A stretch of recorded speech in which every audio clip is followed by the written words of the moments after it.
ஒரு சொட்டு வேர்வைக்கு ஒத்த ரூபாய் காசு கூட நிம்மதி நம்ம நாட்டுல.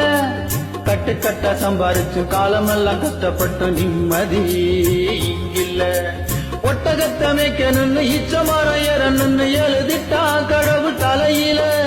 ஓடி ஓடி வேலை செஞ்சா ஒரு நிமிஷம் உட்கார்ந்தா உதைக்கிறான் எங்க கொலையில. ஆட்டுக்கு உள்ள மரியாதை மனுஷனுக்கு இல்ல இங்க. கடனை அடைக்காம திரும்பி போனா ஊருல ஊதுவ சங்க. போதும் போதும் வெளிநாடு நான் போற தமிழ்நாடு. வாங்காத நண்பா வாங்க